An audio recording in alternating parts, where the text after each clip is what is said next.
Student आज का जो हमारा टॉपिक है आपसे डिस्कस करूँगी फ्रीक्वेंसी डिस्ट्रीब्यूशन के लिहाज से। अच्छा स्टूडेंट, मैंने आपको इम्पॉर्टेंट जो लेक्चर इम्पॉर्टेंट टॉपिक्स जो हैं पेपर के हिसाब से कि आपके पेपर में कौन कौन से लेक्चर या टॉपिक्स आने का ज़्यादा चांसेस हैं, वो मैंने आपके साथ इम्पॉर्टेंट पेपर वाली जो प्ले लिस्ट है वहाँ पे डिस्कस किया हुआ। उसमें से एक आपके पास इम्पॉर्टेंट टॉपिक है frequency distribution. Frequency distribution basically है क्या, ठीक है। इससे रिलेटेड आपके पास लॉन्ग क्वेश्चन मस्ट आता है और उसका मैं जनरल मेथड आपको बताऊंगी। सबसे पहले तो हमें पता होना चाहिए frequency distribution. Number of following observation in each class is called the frequency distribution. मैं यहाँ लिख रही हूँ इसकी simple definition. Number of following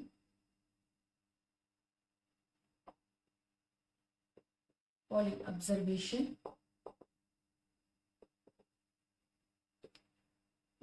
in each class is called frequency distribution, जिसे FD से हम शो करते हैं।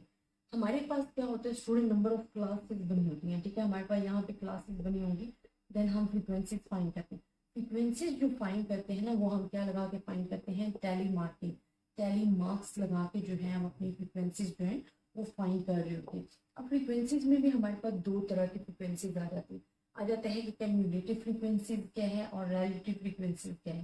क्लासेस फॉर एग्जांपल यहाँ 5 to 10 गिवन है, 11 to 15 गिवन है, तो आपको ये क्लासेस गिवन हो सकती हैं। 16 to 20 गिवन है।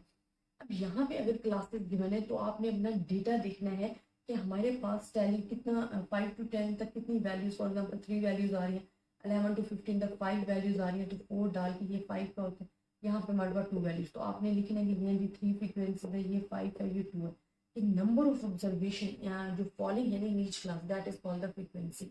वो हमारे पास क्या कहलाती है, फ्रीक्वेंसी कहलाती है, जिसे FD से हम शो कर रहे होते हैं। अब हमारे पास यहाँ से थोड़ा सा डिफरेंस, हमने छोटी छोटी चीज़ें जो है ना वो माइंड में रखनी है, बिकॉज ये आपसे चीज़ें बार बार पूछी जा सकती है। आपसे पूछा जा रहा है जी क्लासेस तो आपको गिवन है, आप क्लास बाउंड्रीज बनाए, तो क्लास बाउंड्रीज और क्लास लिमिट्स में फ़र्क है। क्लास बाउंड्रीज, क्लास लिमिट्स तो आपको गिवन होगी ना, या आप खुद बना लेते हो, इसका इंशाल्लाह मैं जनरल प्रोसीजर भी आपको बताती हूँ।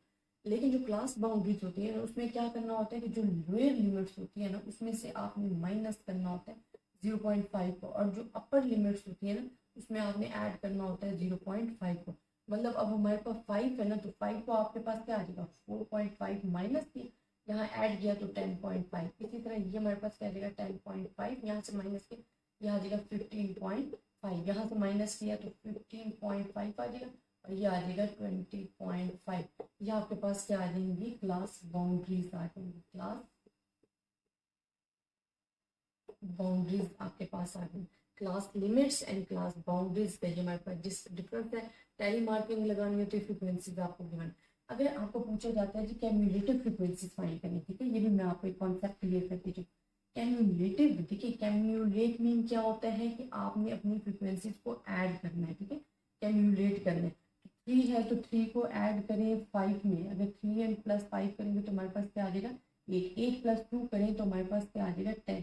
इस तरह जो कैम्युलेटिव फ्रीक्वेंसीज है ना, वो टोटल नंबर ऑफ ऑब्जर्वेशन से आपके पास इक्वल आ जाएगा। एक कैम्युलेटिव फ्रीक्वेंसीज होती है, एक रिलेटिव फ्रीक्वेंसीज होती है। अब कैम्युलेटिव और रिलेटिव में क्या फर्क है, जो रिलेटिव फ्रीक्वेंसीज होती है ना, यहाँ पे मैं लिख देती हूँ, टैली मार्क्स आ गया आपके पास। जो रिलेटिव फ्रीक्वेंसीज होती है ना, वो RF से हम शो कर देंगे। उसका क्या होता है, कैम्युलेटिव में तो हमारे पास क्या है कि कैम्युलेट नाम से ही पता चल रहा है कि हम फ्रीक्वेंसीज को इकट्ठा करते जा रहे हैं। लेकिन रिलेटिव फ्रीक्वेंसीज में आप क्या करते हो कि जो आपको फ्रीक्वेंसीज गिवन है उसको टोटल नंबर ऑफ ऑब्जर्वेशन पे क्या कर देते हो, डिवाइड कर देते हो। इसी तरह 5 डिवाइडेड बाय 10, 2 डिवाइडेड बाय 10, तो relative frequency must be equals to 1, ठीक है। तो ये आपके पास आ जाता है फ्रीक्वेंसी डिस्ट्रीब्यूशन। और हाँ, आपसे एक और चीज़ भी पूछी जा सकती है जी, क्लास मार्क पूछा जा सकता है।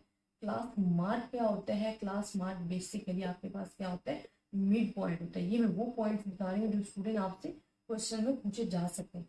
अब इनमें मिड पॉइंट्स हम कैसे फाइंड करेंगे, अगर आप दो वैल्यूज को ऐड करते हो, 5 + 10 ऐड करते हो, डिवाइडेड बाई 2 करते हो, तो आपके पास मिड पॉइंट्स आ जाता है। 15.2 करोगे तो आपके पास 7.5 जो है वो मिड पॉइंट्स आपके पास आ जाएगा कैलकुलेटर। इसी तरह आपने 11 और 15 को ऐड करना है, डिवाइड बाई 2 करना है, 16 और 20 को डिवाइड बाई 2 करना है, तो आपके पास जो क्लास मार्क है ना वो आ जाएगा। स्टूडेंट हमारे पास ये तो आ गया ना basic concept related to frequency distribution. इंशाल्लाह नेक्स्ट वीडियोस में मैं आपको बताऊंगी कि अगर फ्रीक्वेंसी डिस्ट्रीब्यूशन आपको फाइंड करने के कहा गया है, ना तो आपको इंटरवल गिवन है, ना तो आपको रेंज गिवन है, ना तो आपको क्लासेस गिवन है, नंबर ऑफ क्लासेस, तो how we can make the frequency distribution. जिस तरह हमने कहा ना कि फ्रीक्वेंसी डिस्ट्रीब्यूशन में तो क्लासेस होती हैं, टेली मार्क्स लगाने होते हैं और साथ साथ फ्रीक्वेंसीज बतानी होती है। फिर आपको अगर पूछा गया कि क्यूमुलेटिव फ्रीक्वेंसी या रिलेटिव फ्रीक्वेंसी फाइंड करने का कहा गया तो देन आप फाइंड करोगे ना। तो वो फ्रीक्वेंसी डिस्ट्रीब्यूशन अगर सिंपल डेटा गिवन है और हमने तमाम चीज़ें फाइंड करनी है तो उसका जो जनरल प्रोसीजर है इंशाल्लाह नेक्स्ट मैं आपको लेक्चर में करवाऊंगी। और आई होप आपको ये लेक्चर भी समझ आया होगा। इस लेक्चर में सिर्फ और सिर्फ आपको बेसिक कॉन्सेप्ट समझाना मेरा मकसद था और आई होप आपको समझ में भी आया होगा। लेकिन अगर आपको फिर भी किसी भी किस्म की कन्फ्यूजन है आप मुझसे डिस्कस कर सकते हो। ज़्यादा से ज़्यादा स्टूडेंट्स के साथ शेयर कीजिएगा। अपनी दुआओं में याद रखिएगा। अल्लाह हाफिज़।